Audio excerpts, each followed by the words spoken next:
Els atemptats del 17A marquen un abans i un després en la percepció que la societat ripollesa en particular i la catalana en general tenien respecte a una contracomunitat cada cop més nombrosa demogràficament i cada cop més exigent pel que fa a exempcions i privilegis. Avui sabem que l'islam no és la religió de la pau que ens havien promès els partidaris de la desnacionalització i de la multiculturalitat. Avui sabem que aquesta ideologia político-religiosa, que s'estén de manera frenètica i violenta per tot el món, és incompatible amb els valors occidentals i amb els drets i llibertats que hem adquirit a base de lluites i de sacrificis. I tan fàcil la multa per dir-ho en veu alta és de 900 euros o de 10.000. Si restem en silenci, el preu que pagarem tots plegats serà molt més alt.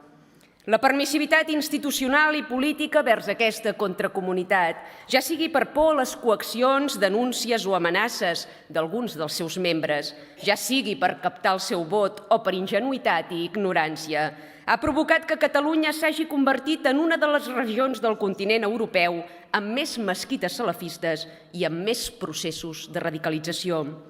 Avui Catalunya és un polvorí a punt d'esclatar.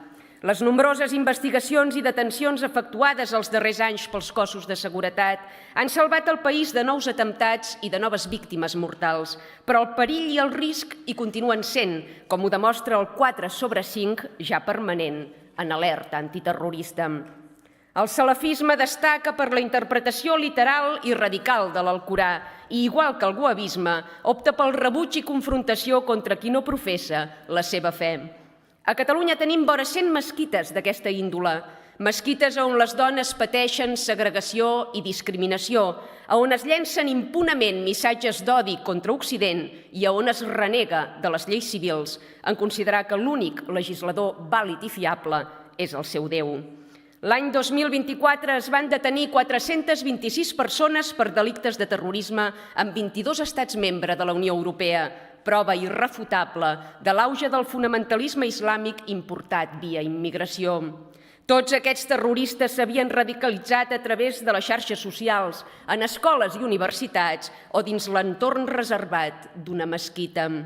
L'Associació Islàmica Nur, afincada a Ripoll, i el seu president, Ali Yassin, que segurament recordaran per la marca que duia al front, anomenada Zabiba, una marca que molts experts vinculen al radicalisme, ja que és fruit de picar el cap contra el terra durant les nombroses pregàries diàries, van contractar l'imam Essati i, segons un testimoni present al sumari, van consentir crides a matar infidels dins el centre de culte que gestionaven.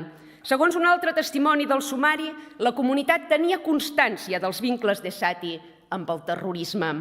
Alguns joves marroquins entrevistats per diferents periodistes mesos després de l'atemptat relataven viatges a França i al Marroc perquè no volien ser presents a Ripoll quan s'esdevinguessin els fets. Per tant, se sabia. Alguns musulmans afincats a Ripoll eren conscients del que es planificava, eren testimonis del discurs d'odi que es proferia i no van fer res per denunciar-ho ni per impedir-ho. No troben estrany que durant 7 anys s'hagi mantingut la junta que va contractar l'imam terrorista i que un mes després que nosaltres presentem la interpel·lació demanant la il·legalització de l'associació i el tancament del centre de culte es canviï tota la junta directiva? No és sospitós, això? No n'hi ha un pam de net, creguin-me. A França, a Àustria, a Alemanya, la mesquita de Ripoll ja hauria estat clausurada i l'associació islàmica que la gestionava ja hauria estat il·legalitzada, procedint a l'expulsió dels seus dirigents. Però aquí no. Els ripollesos hem estat obligats a conviure amb individus que amb el seu silenci van consentir i avalar l'assassinat indiscriminat d'innocents. Hem estat obligats a conviure amb individus que consideren màrtirs els terroristes i que en la intimitat de les seves llars veneren com herois autèntics monstres. El que demanem avui és justícia per les víctimes.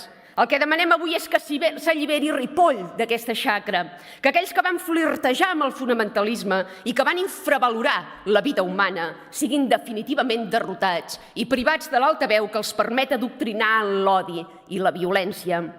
L'Ajuntament de Ripoll no té competències per tancar la mesquita més enllà de l'incompliment de temes urbanístics. Hem revisat 1000 cops les llicències i projectes i, creguin-me, no és una fórmula vàlida. L'única manera de tancar la mesquita és en base al seu paper en el procés de radicalització dels atemptats de Barcelona i Cambrils. És al·legant raons de seguretat pública que indefectiblement hi són, les vulguin o no les vulguin veure. Catalunya té competències plenes pel que fa a les associacions i, per tant, instem el govern a il·legalitzar immediatament l'associació islàmica Nur. Alhora demanem als diputats d'aquesta cambra que votin favorablement a la nostra moció per reclamar el traspàs immediat de la competència que ens permeti, esgrimint raons de seguretat, procedir al tancament d'aquest centre de culte islàmic gestionat per aquesta associació.